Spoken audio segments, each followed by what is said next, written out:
Montagu for 16 years, but I come from Cape Town. I used to own my own ad agency and strategic agency. So I was used to working with the old mutuals and the Pick and Pays and the Agris and all those. And my first tourism client ever was, funny enough, French Hook. And I worked with French Hook for a while, and then at some point my whole life changed when I decided enough of this, enough of the ad industry, enough of the city. I need to get away. I need to get to the countryside. So I'm not going to share the whole sordid story of how I ended up in Montagu, but I can say now I am married to a farmer in Montagu as well. But I have been working in tourism from the day that I walked into Montagu. There was just something that said to me, there's so much potential. And I have to tell you, 16 years ago, there was potential and there was loads of issues. And most of the issues was that, first and foremost, being on a R62 world famous route, you can become a one-night stand. And most of us don't like being one-night stands. We rather want to be destinations. So for the past 16 years, that's the one thing that I worked on, to change from being a one-night stand where everybody drives through your town, maybe eat at your restaurant, maybe sleep one night, and then they get going again. So that was the big drive. 16 years, that is what we've been building. The second problem that we had in Montagu is the community operated in silos. Everybody did their little thing, and they played their cards very close to the chest, because heaven forbid somebody else knows your secret so that they can make more money than you do by having an hotel or having a restaurant or making your burger extra lekker or your steak extra smooth. So people were not in that space where they were sharing. And it was hard getting them around the same table. We did many of these things, getting them around the same place, talking to them, giving them options of, if you do this and you do it with your neighbor and you make a package, there's 100 more reasons why people will come to you. Nobody comes to you for your bed, nobody. But when you talk tourism, accommodation things, your job is to fill their bed. Okay. I'll help you by telling everybody that's not true. You are not a booking agent. No tourism office is there to fill your bed. It's not. It is there to get the feet in your town. Now, at this point, after 16 years, I can proudly say that Montagu has an average of 35,000 people per month sleeping over in our town. To put it in context, we have 15,500, make it 16,000 after the last count that didn't count everybody. 16,000 people living there, and we have an average of 35,000 people staying over. And I only count them once. I count belly buttons, and I count them once. I don't even count bed nights. I do count them. That figure is way more astronomical. December we had 42,000 people sleeping over in Montagu. So if anybody then turns around and says, is tourism really doing their job? I'm sorry, yes they are. If they didn't sleep in your bed, you're doing something wrong. Because really, if you cannot fill 1,800 beds with 42,000 people, then there's something wrong if your bed isn't full. So if the tide rises, it rises for everybody. That's the second lesson. And if we can get people to understand that in the community, then you're also halfway there. It took a while for big business to realize when the tide rises, it rises for everybody, because they didn't even really know what was going on in tourism. And then one of the greatest things ever happened. I know everybody hated it, but I sort of loved it afterwards, and that was COVID. When COVID happened, the town of Montagu shut down. You might as well put a big rock in that hole in the wall, because nothing happened. There were suddenly no tourists, and they never realized there were that many before. And suddenly, there were nobody stopping at the garage, there were nobody stopping at the spar, except for the locals. And only 16,000 locals isn't the same as 42,000 visitors, plus 16,000. So suddenly, Toyota was one of the first guys to phone me and say, when tourism is back on track, I want to be a member. And I said, hallelujah. Because really, you never realize that you're making your money out of tourists. You never realize that tourism is one of the core businesses in your town. That tire guy had to close down. He didn't sell tires. He used to believe he sells tires to farmers. He didn't realize he was fixing so many punches because the Cape Townians with their smart cars are driving on gravel roads. And suddenly they weren't driving on the gravel roads and he didn't have to fix any punches. So COVID was one of the best things that happened for me in the sense that people learned a lot of lessons. They realized getting closer back into your community, that was the next big lesson. Suddenly our circle became quite small.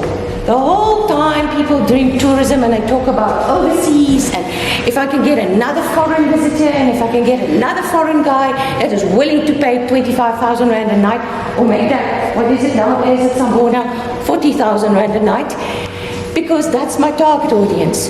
Wonderful guys, but what if the foreigners can't fly? What if the foreigner can't come to your country? Who's going to support you there? The first borders that opened or the first lines that opened was local tourists. So you suddenly realize that the local guy and the person that is closer to you is actually way more important than those that you are dreaming of getting here at some point.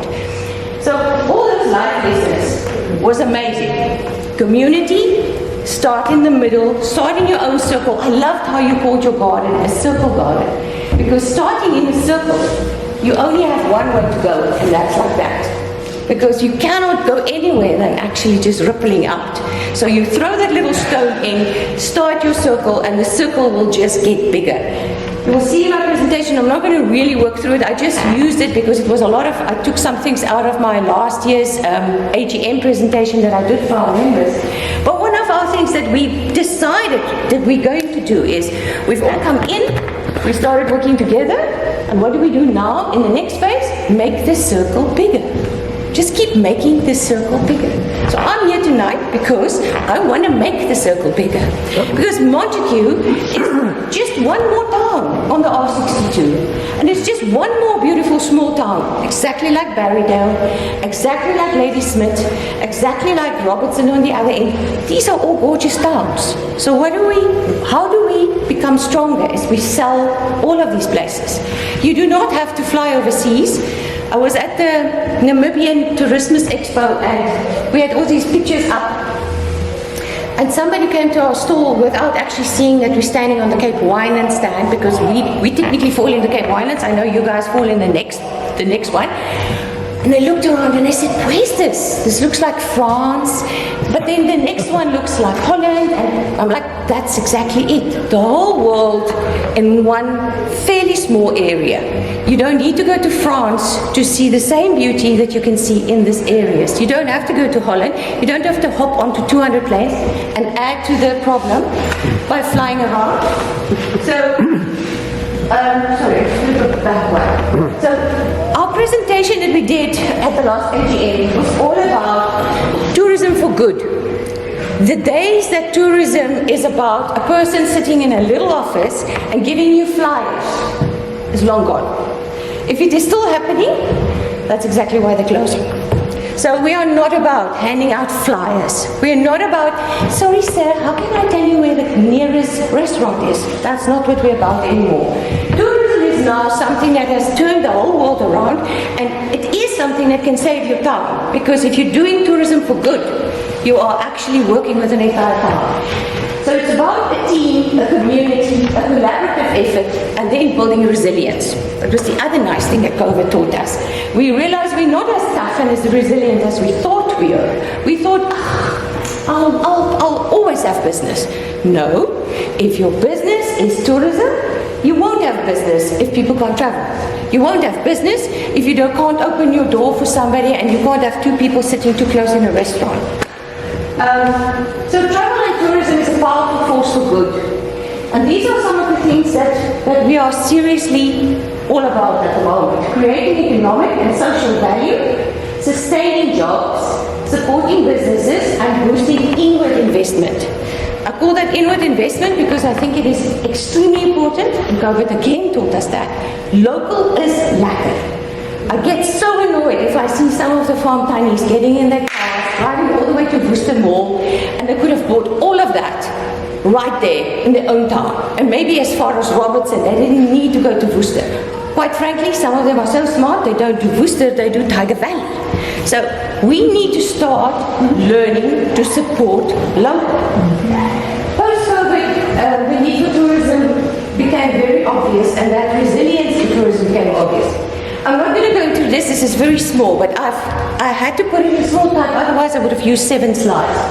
But now MATA is Montagu Ashton Tourism Association. That's our name. That's what we do. So we call ourselves MATA. So 100 times you will get the question of, why do I have to pay membership fee? What does MATA really do? You know, they don't do anything for me because they haven't sent me a booking in the last 6 months. I haven't had 2 people in my beds because of you. Well, sorry, you had people in your town because of me. So this is exactly what MATA does. It's 1,000,001 things and more. I can send this presentation if you want it. But then the biggest thing that we do right is collaboration. Because MATA is 3 people in office. It is a committee of 10 and 3 people in office. So believe me, all those wonderful things I'm showing you that we do, we couldn't do all on our own. We're doing it by just creating a platform, putting people together that can understand each other. Like tonight, I mean, I couldn't believe, it's like the one thing just falls, it's like you all practiced this before the time. The one talk fits into the next door.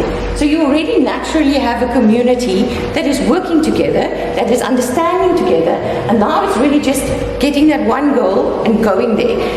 I'm sure the municipality is extremely happy to see that they have a place to dump their stuff. Tomorrow they can have more compost. So collaboration, and we do it on so many levels. Obviously you do it in all your government structures. You've got your LTAs, the Cape Widers, the West Road Tourism, Western Cape, you've got all those levels, and unfortunately you have to adhere to some of those structures because most of your funding and your money comes out of those structures. And there's very formal processes how you access that money. Most people sit and moan because the municipality isn't giving you any money. Well, why must they give you money? What do you want to do with the money? If you can come up with a very good proposal and you can justify why you need the money, you will get the money because that's what they're waiting for. They need to spend the money, but they need to know they're spending it in the right place. So if you tell them how you're going to spend their money and they will get their ticks so that they have a clear audit by the end of the year, the money is yours. It's not that tough. Now these are just, again, lots of small little types. These are just some of the organizations we work with. So we also feed people. We also train the youth. We do skills development. We have dancing. We have kids from Dancescape South Africa that is dancing on stages in London. We have young people developing to a level where you cannot believe that they came from a place where there was nothing. I watched those same kids dance on cement because they didn't have a hall to practice in. They danced on cement in Zulani. And the one day I saw this message. There was this grass breaking through the cement that was growing. And I thought, you know what? This is the most amazing thing I've ever seen while I'm watching these kids, because like this grass that is breaking through the cement in the most unnatural place it can ever grow, these children will break through the cement. They will break through to a point where they will get big. And now I'm getting to the age where I can say at least I've seen some of them develop from 12-year-old to London stages. Some of them, there's films made about some of them. And the beautiful thing is how they have come back to their own community and feed back into the community. Some of them are actually back teaching the other children how to dance. And it's not about teaching children how to dance. It's more about giving them that hope and dreams that can be alive. Because if you hope and dream for your entire life and you never see anybody succeed, it gets hard. It gets really hard to keep hoping and dreaming. But if you see one person succeed, that cement is cracked. And you will have flowers coming through there soon, not just grass. So these are all, the list is long, so I'm going to go into it. This was specifically September. We do our AGM every year in September. And the reason we do it is because it is also Tourism Month.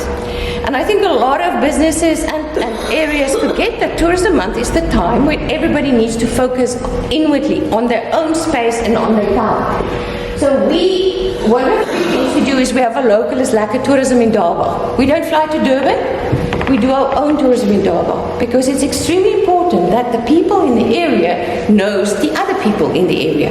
Because we keep saying spend your money inwards. Collaborate with those around you. If you do not know what people are doing, if we did not know what was happening with these projects, nobody will support you. And it is the simplest thing in the world. I mean, if I have a place to dump my rubbish, why would I not? But just because I don't know about it. So this is where the local is lekker in Durban comes in. And I am extending the invite to Barrydale, because this year, September, we will have our local is lekker in Durban yet again. And I'm extending the invitation so that you can actually come there and introduce some of your businesses so people can talk to each other. So World Tourism Day and Tourism Month. Now, we worked a lot with this. They had a few truths here. Often the theme they give you from United Nations and all these places is sometimes hard, and you think, wow, where did they get it? But this year was not a bad one, because they actually took 3 things. And the one was investing in people, prioritizing education and upscaling skills. Somebody once said, well, we all have our haters, so we have a few of them, and one of my haters told me that he will not support tourism because I spend way too much time with things that has got nothing to do with tourism. So I asked him, what exactly are you referring to? Because I haven't touched anything in this town that doesn't actually directly relate to tourism. And he says, well, you waste so much time with the youth and education and skills. What the hell has that got to do with tourism? Well, sorry guys, I'm not the dumb one there, so I'm not going to answer the question. Prioritizing education and upskilling skills is essential. Nobody will come to a town where there isn't people that is running good businesses. Nobody will come to a town that isn't clean. Nobody will come to a town that's falling apart. So if you are a popular town, you got to stay a popular town by making the rest of your community come with you and understand this. You do not have a future if you do not upskill in tourism. If I drop dead tomorrow, my 16 years means nothing if I haven't taught at least 3 or 4 young people to do exactly what I do and know even more than I know. Because your student, that's the biggest compliment, your student is even better than you. So we need to keep building on that. The next one was investing in the planet, supporting tourism's green transition. I don't need to say much about that. You've heard a lot of that tonight. We can't just keep on marketing things and telling the world what a wonderful town we are, yet we are just using and abusing nature.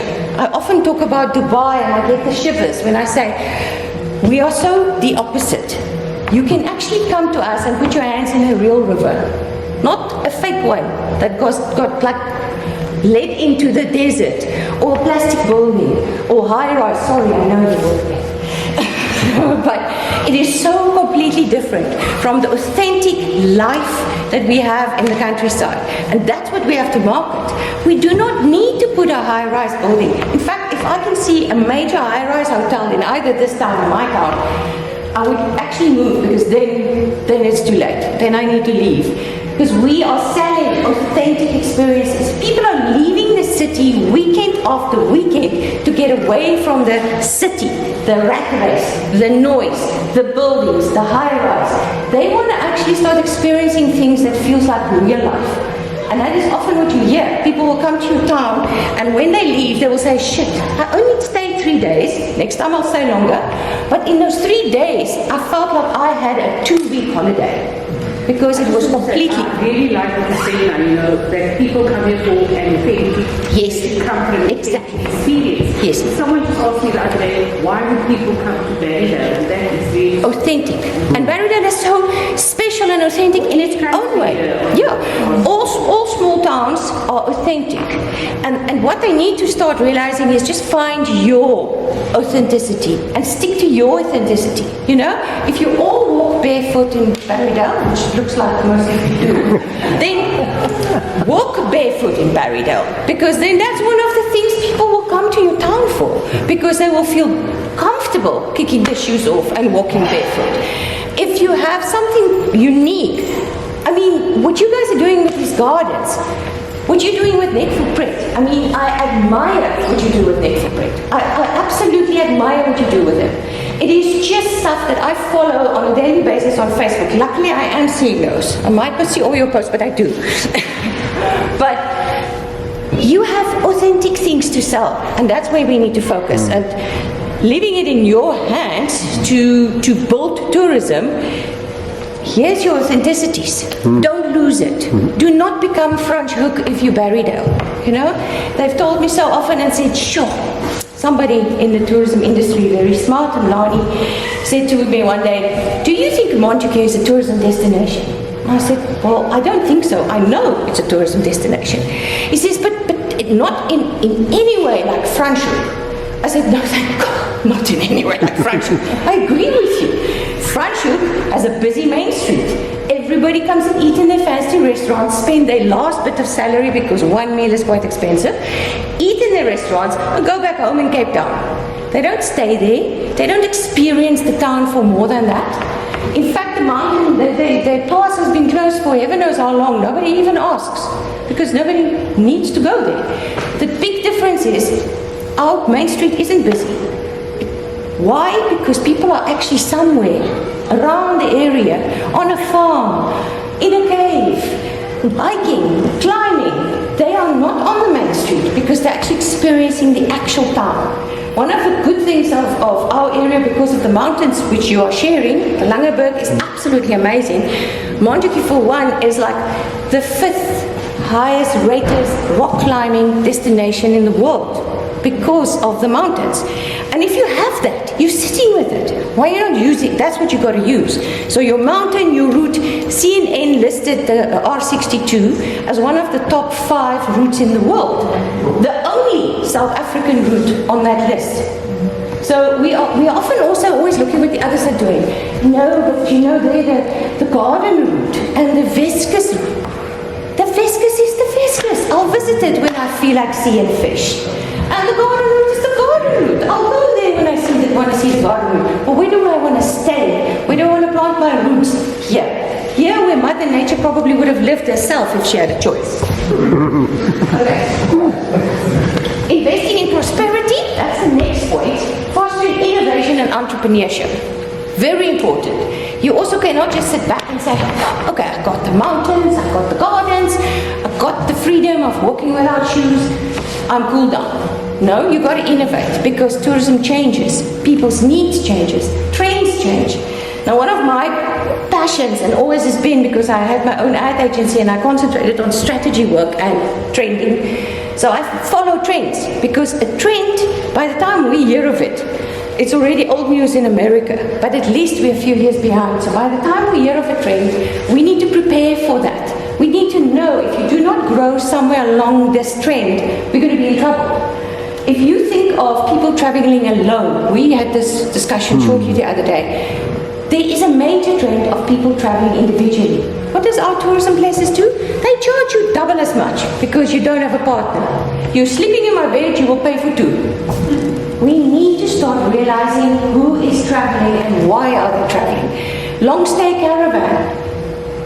The older people are getting to a point, sell their house, forget the rates and taxes, buy a caravan, stay a few months here, keep moving, keep seeing the country.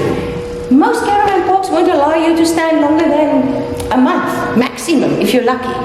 Why are there not more places that's concentrating on that target audience that wants to stay longer? So these are all new things that keeps happening and we need to keep our eye open. So innovation and entrepreneurship goes without saying. Okay, that's just an open as lekker. Okay, I'm not going to go into that. Why are we talking trends? We have looked at a few trends. Tourism trends that is instrumental in shaping our tourism future and our landscape. We need to always look at the trends and we also need to become more resilient. So we need to make sure that when the next COVID strike, hopefully we won't get locked down again because I think they finally realized that was the dumbest move ever. But when the next COVID or whatever strikes, we need to be a bit more resilient to the point where we know we've got things that will make us get through this. We don't need to shut our businesses because we only concentrated on those that can fly from somewhere else. There's a few of them. Tourists want to experience more than the main attractions in the area. They actually want to experience the local culture by interacting with the residents and local communities and do what the locals do and eat where the locals eat. I can give you a quick example. We've got a little place in Montagu called the Vet Cookie. And the locals support this lady very well because they all know she makes the best vet cook.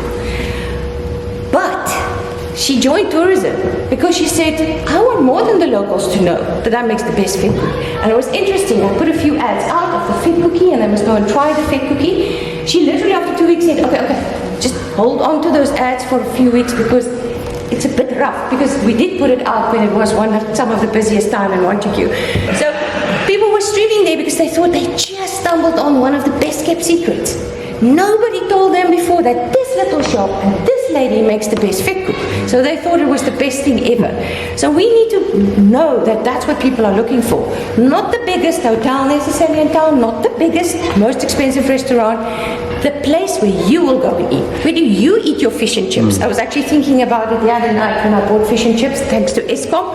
So many nights I have to buy food on my way home. And I look at all our fish and chips places and I'm like, oh no, I prefer this one. It's the most hideous one of them all, but the best fish and the best chips. I mean, you would probably not even know that you can go in there and get fish and chips because they've got vapes and cigarettes and everything else, but in the back of the shop is the fish and chips shop. So people want those experiences. Don't change it. Don't overdo it. Don't make it actually artificial. Tourists today are more computer literate and own personal computers and smartphones, so you can obviously access the internet. And this is why I'm not big on social media, but I do believe that if people live off Facebook, they will go and quickly, or Google it. You know, if you don't know something, Google it. And what gets said of your business when somebody Googles you is unfortunately going to make you or break you. So we need to know what's out there. We also need to know that one person that was unhappy with our business, that has just posted this disgusting post about you all over Facebook, you need to know what was said and you need to deal with it immediately. Because unfortunately, most people who are not, let's call it free thinkers, or think for themselves, they like to just follow what everybody else says. So if I'm not 100% sure, I'll just read here. Oh, they said the pizza was too strong. Okay, then I won't eat it. What is too strong? What's too strong for whose taste? I mean, some of these things that people come up with is absolutely ridiculous. A lady was moaning the other day. She said she's got 10 out of 10 scores all over. And then somebody rated her 5 out of 10 for the area. You know why? Because she's on a farm. But you booked the farm. You booked the cottage on a farm. So the area it was too far from town. I mean, you booked it. You knew what you were booking. So, yeah. The millennials and the Generation Z tourists are more diverse. They're more culturally diverse, and this is also important why we need to think completely out of the box and not just offer them one Western culture opportunity. Here you go. There's something nice. You need to offer them the whole thing. And then health and safety are top priorities. I think some of these things are so basic. Rural tourism emerges, more people travel to smaller or remote places. Now, I've got news for you. Your entire town is a rural town. Montagu is a rural town. When they actually divide places, they say, these are rural towns. Because you're so far away from the city, that makes you rural. So we're all rural towns. We don't need to go and look for a specific rural experience. The whole town is a rural experience. So start marketing your town as a rural experience and stop trying to find what the law book says. This is rural, this is not. No, we are all rural. We live in a rural space. And let's sell the rural space because that word is becoming popular among the city people. They hear space, they hear sunshine, they hear less noise, they hear safety, they hear all these kind of things. And then your own town can be the biggest problem for yourself, because if I look at, Montagu itself is the 3rd safest town in the whole of the Western Cape. Yet, the townspeople think it is worse than South America's drug capital, you know? And the way they carry on Facebook and social media, the rest of the world starts saying, shit, shouldn't go there. This is extremely dangerous. Because they are so, and this is a very Afrikaans word, but they're so mixed with. I literally want to put them in a bus, take them somewhere else for a while, and bring them back to their town. Okay. Logical and educational tours. That's right at the bottom. And I want to make a point of it, because while I was listening to you guys tonight, I thought that's another thing that is a big thing in the country. We still care. In the city, they haven't even asked the question where their rubbish go. I'm sorry. I can almost guarantee you they wouldn't have invited the solid waste manager of the municipality to talk, because they would have thought it's all about shit, unfortunately. So the reality is, we are so much closer to what is happening around us, and we want to make a difference. We just need to know how and where. Some people are so overeager that they stuff it up. So let's just start talking to each other, because the ecological and educational tours, if you take somebody from overseas on a lovely tour of a plot, like we make compost. I mean, for heaven's sake, we paid a lot of money, went to Van Wyksdorp to learn how to grow vegetables and make compost. We paid a lot of money to do that. So quite frankly, you're making the compost, you're planting the plants. People want to know how to do it. A lady phoned me the other day and she said, I would like to do little classes in how to do sourdough bread. I'm like, whew, start, because there's very few people in the city that knows how to do sourdough bread. They actually go and buy it at Woolworths. But if you start these things and you're already doing it, why not use it as your topic? So I'm going to skip over most of the rest. Investing in people, prioritizing education and upscaling skills, I think is one of our mottos in Montagu. And while we're focusing on that, we're also helping to make the problems that people are seeing less. Children on the street, people without food, people without homes. The only way you're going to change that is to actually bring them into the picture, upskill, feed them, bring them in. I have a problem with people that is forever saving everyone that is coming down the river. But they never ever go to the top of the river to find out why the hell are they falling in. So we focus so much on saving them out of the water, but we don't go and find out why they're falling in the water. And I think if you start finding out why they're in the water, why they fell in the water in the first place, then you're getting closer to solving the issue. Okay. Media relations, obviously that's important, but you know what? People love Barrydale. I've seen many media articles, and by default, they just love you. So you're already there. It's a matter of making sure they get the right stories. Okay.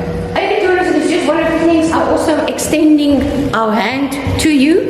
We've done all the research. We had funding, so over 2-3 years, we've done all the research of the birds in the area along the R62, all the way to Ladysmith.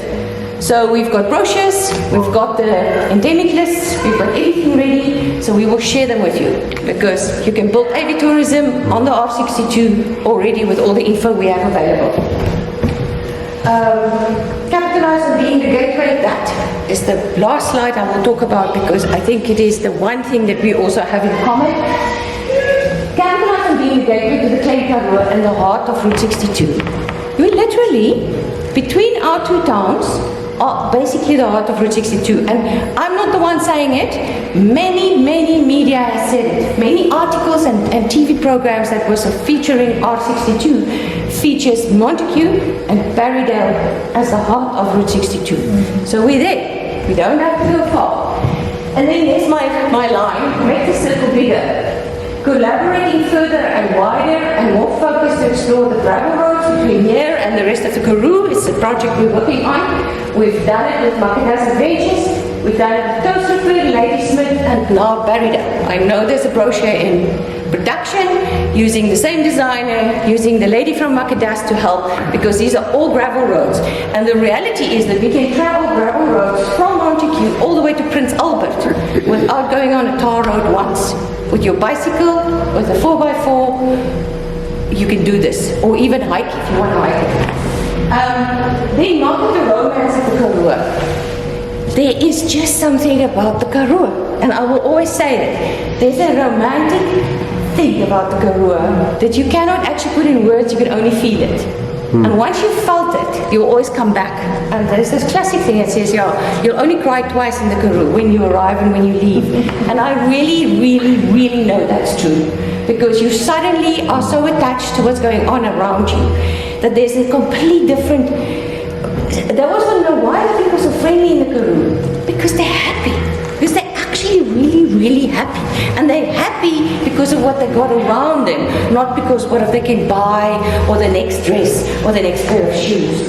And then never forget the selling power and the strength of Route 62. I will leave you with that thought, because a lot of money, a lot of time, and a lot of effort has gone into marketing Route 62. And if you are among the top 5 in the world, then you should capitalize on that, because we are on the route.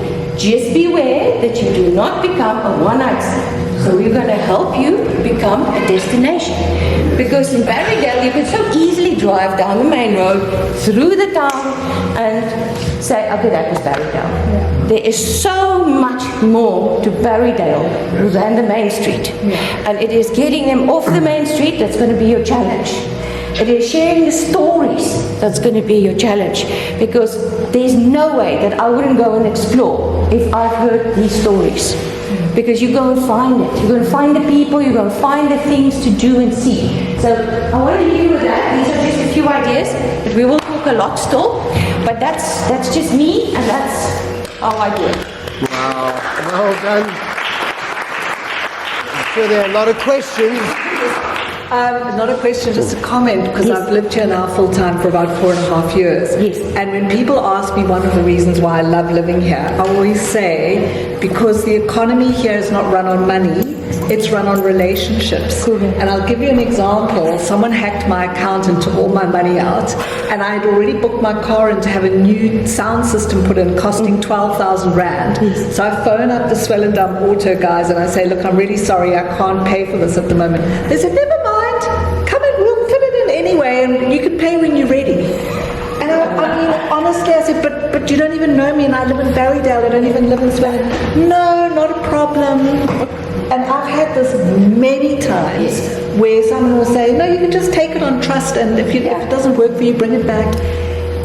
This place runs on relationships. It does not run on money. No. And that's really, really special. Yeah. And you choose, I also think, because many people that will ask us and say, I'm thinking of moving from the city to the country, what should I expect? And then my first warning is, you're choosing lifestyle. Yes. You can take 2 zeros of your salary, and then you choose a lifestyle.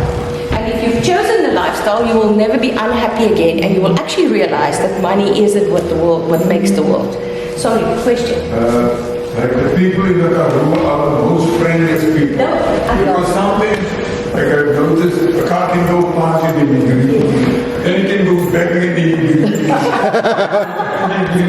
So this is how friendly the people around you is actually. And this one, you offer my money to get our colleague around and the dancing, performances to get and your real dances is amazing.